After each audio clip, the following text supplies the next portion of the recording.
శ్రీగురుభ్యో నమ. హరి ఓం.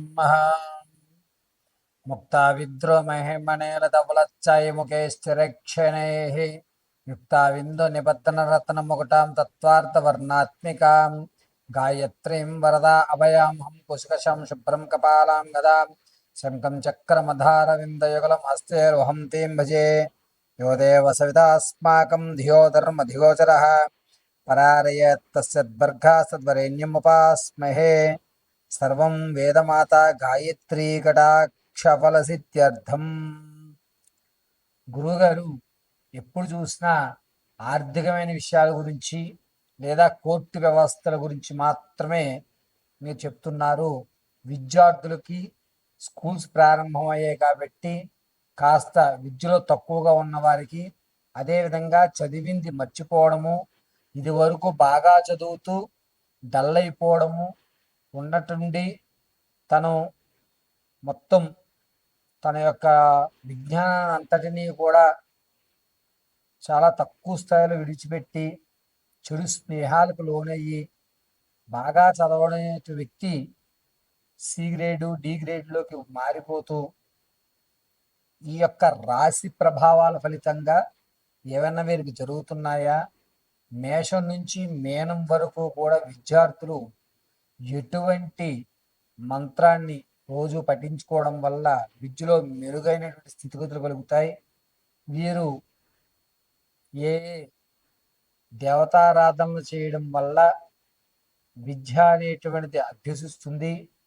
అన్నిటికంటే ముఖ్యమైనది విద్యే కాబట్టి అటువంటి విద్యార్థులు ఉన్నతమైనటువంటి చదువుకోవడానికి, చదివింది గుర్తు ఉండడానికి, మీరు పరీక్షల్లో ఉత్తీర్ణులు అవ్వడానికి, అదేవిధంగా నిరుద్యోగులకి ఎప్పటి నుంచో ప్రయత్నాలు చేస్తూ ఉద్యోగం రాక కాంపిటీషన్ ఎగ్జామ్స్లో 10, 2, 5 మార్కులతో శృతిలో మీ ఉద్యోగాన్ని కోల్పోతున్నటువంటి వారికి ఇలా కేవలము ఈ ఎపిసోడ్లో విద్యార్థులకి నిరుద్యోగులకి సంబంధించిన విషయాన్ని మనం చర్చిద్దాం. మేషం నుంచి మీనరాశి వరకు కూడా ఏ ఏ రాశి వారు ఎటువంటి ఆరాధన చేయాలి, ఎటువంటి నియమాలు పాటిస్తే ఉద్యోగ ప్రాప్తి, అదేవిధంగా విద్య చక్కగా అభ్యసించడం అనేటువంటి పూర్తి విషయాన్ని ఇప్పుడు మనం చర్చించుకుంటూ అసలు విద్యార్థుల్ని ఉన్నతంగా తీర్చిదిద్దాలంటే చదువుని ఎప్పుడు చదువుకోవాలి, ఏ సమయంలో చదువుకోవాలి అనేటువంటి విషయాలను కూడా పూర్తిగా మనం చర్చిద్దాం. విద్యార్థులు చదువుకునే టైము తెల్లవారుజామున 5 గంటల నుంచి 6:30లోగా చదువుకోవాలి. ఏ విధంగా చదువుకోవాలి అనేది ప్రతి రాశి వారికి కూడా చదువుకునేటువంటి సమయాన్ని మీకు చెప్పడం జరుగుతుంది. శ్రీ గురుభ్యో నమ. హరి ఓం. సింహరాశిలో ఉన్నటువంటి పిల్లలు, విద్యార్థులు 26 మే నుంచి గురుడు ద్వాదశంలోకి రావడం వల్ల చదువు పట్ల కాస్త శ్రద్ధ తగ్గుతుంది. అదేవిధంగా చెడు స్నేహాలకి ఎక్కువ లోనయ్యేటువంటి అవకాశం ఏర్పడుతుంది. ఎంతసేపటికి కూడా సింహరాశిలో ఉన్నటువంటి వారు ఫ్రెండ్స్కి, బయట ఆటలకి, లేదా ఎక్కువ శాతము కూడా బయట తిరగడానికి మాత్రమే ఎక్కువ కాలం గడపాలి అనేటువంటి ఆలోచనలోనే ఉంటారు. సింహరాశిలో ఉన్నటువంటి వారు ఈ నవంబరు 19వ తారీఖు వరకు కూడా మీరు ఏమి చెప్పినా, ఎంత చేసినా వారు మీ మాట వినే ప్రసక్తి ఉండదు. హోంవర్క్స్ చేయమంటే చేద్దాంలే, కంగారేముందిలే, చూసుకుంటాను, నేను వచ్చాక చేసేస్తాలే అని చెప్పి దాన్ని దాటివేయడం, ఈసారి కాదు నెక్స్ట్ టైం నేను మంచి మార్కులు తెచ్చుకుంటాను అని చెప్పి వాటిని విడిచిపెట్టడం, ఆటలకి, ఫ్రెండ్స్కి ఎక్కువ శాతం వెళ్ళడం, ఇంట్లో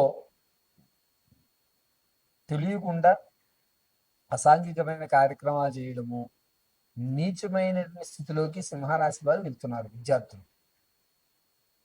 వీరు ఎంచుకున్నటువంటి దారిలో మంచివారు అనేటువంటి వారు చాలా తక్కువగా ఏర్పడుతున్నారు. కాబట్టి సింహరాశిలో ఉన్నటువంటి విద్యార్థులకి కాస్త ఇబ్బందిదాయకమైన వాతావరణం ఏర్పడుతుంది. మీరు ఎంత మంచి స్కూల్లో ఎంత మంచి ఫ్రెండ్స్ని తీసుకొచ్చి పెట్టినా అతని యాక్సెప్ట్ చెయ్యరు.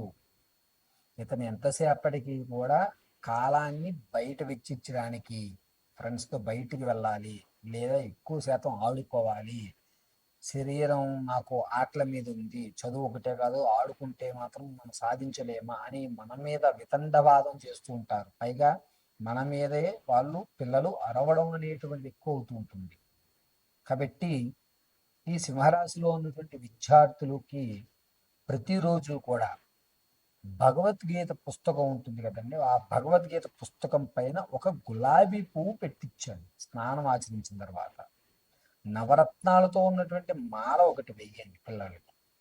పిల్లవాడిని పొద్దున మాటలు ఏం చేస్తారంటే, స్కూల్కి వెళ్ళడానికి ఒక పావు గంట ముందే స్నానం ఆచరించేసిన తర్వాత మంచి పట్ట ఒక పొడి బట్ట ఒకటి కట్టి భగవద్గీత వద్ద గులాబీ పువ్వు పుష్పం పెట్టించి అక్కడ మంచి వాసన వచ్చేటువంటి ఒక అగరబత్తులు వెలిగించుకుని నమస్కారం చేసి భగవద్గీతకి తదునంతరము రోజు కూడా భగవద్గీత ముందు ఒక గులాబీ పువ్వు పెట్టించాడు. భగవద్గీత చదవగలిగితే భగవద్గీత శ్లోకాలు యూట్యూబ్లో పెట్టండి, పిల్లవాడు వినిన. లేదు అనుకుంటే కనుక ఇది చేయండి. భగవద్గీత అనేటువంటిది పిల్లల్ని ఇప్పుడు మార్చడానికి అద్భుతంగా పనిచేసేటువంటిది.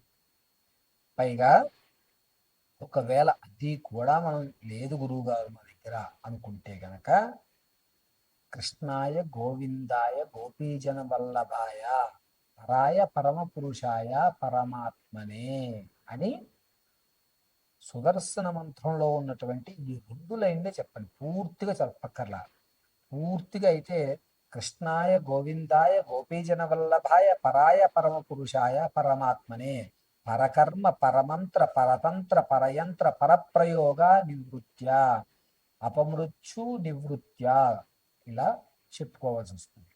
కాబట్టి మనం సుదర్శనం పూర్తిగా కాకుండా సగం వరకన్నా, ఒకవేళ భగవద్గీత పుస్తకం మన దగ్గర లేదు అనుకుంటే కనుక, పుష్పం పెట్టించలేము అనుకుంటే కనుక, తల్లిదండ్రులన్నా సరే ఈ సుదర్శన మహామంత్రాన్ని శత్రువు నాశనానికే కాదండి, చెడు వ్యవస్థ మన చుట్టూ రాకుండా ఉండడానికి కూడా ఉపయోగించుకోవచ్చు. ఈ మంత్రాన్ని కనీసం 54 సార్లు తల్లిదండ్రులు ఎవరైనా ఒకరు పఠించి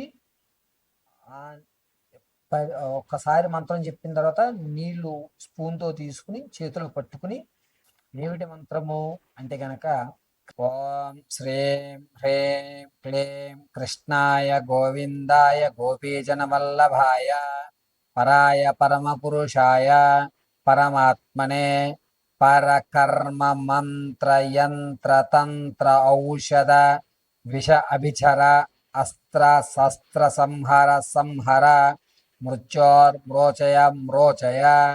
ఓం నమో భగవతే మహాసుదర్శనాయ. ఓం ప్రోం రీం రాం దీప్తే జ్వాలాపరిధరాయ సర్వదిక్షోభణకరాయ ఓం ఫట్ నమః. మంత్రాన్ని 54 సార్లు అంటే స్పూన్తో నీళ్లు తీసుకుని ఒక్కసారి చదివిన తర్వాత ఒక పల్లెంలో విడిచిపెట్టాం. అలా 54 సార్లు విడిచిపెట్టి అందరూ ఒక తులసి దళం ఉంచి మీ పిల్లవారికి స్కూల్ నుంచి వచ్చిన తర్వాత, లేకపోతే పొద్దునే చదివేసి ఆ నీటిని ఆ తులసి దళాన్ని పిల్లవాడికి స్వీకరించమని చెప్పేసి చేసి స్కూల్కి పంపించడం చేయడం వల్ల చెడు స్నేహాలకు వెళ్లకుండా కాన్సన్ట్రేషన్ చదువు మీదకు మారేటువంటి అవకాశం ఏర్పడుతుంది. ఇది ఖచ్చితంగా చేసుకోండి. ఇక నిరుద్యోగుల విషయానికి వస్తే కనుక కొంచెం అసహనంగానే ఏర్పడుతుంది. ఉద్యోగ అవకాశం కలిగేటువంటి ప్రవర్తన కొంచెం తక్కువగానే ఉందని చెప్పుకోవాలి. నవంబర్ తర్వాత ఉద్యోగం ఏర్పడేటువంటి అవకాశం ఎక్కువగా గోచరిస్తుంది. ఈలోగా మీకు వచ్చేవన్నీ కూడా నమ్మి పలికి మోసపూరితమైనటువంటి విషయాలే తప్ప ఎక్కడ కూడా మిమ్మల్ని పర్మనెంట్గా ఖచ్చితంగా ఉద్యోగం ఇచ్చేస్తామనేటువంటి అవకాశం లేదు. వీరు కూడా సుదర్శన మంత్రాన్ని చేసుకోవడం అత్యంత ఉత్తమం. అయితే నిరుద్యోగం తెచ్చేద్దామని చెప్పి బ్యాక్ డోర్లో వెళ్తే కనుక నిరుత్సాహమే ఎదురవుతుంది.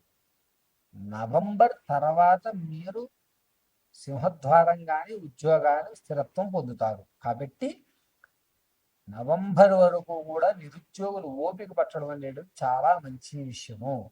మరిన్ని విషయాలు తెలుసుకోవడం కింద స్క్రోల్ నెంబర్ సంప్రదించండి. పూర్తి విషయాన్ని మీరు అడిగి తెలుసుకోండి.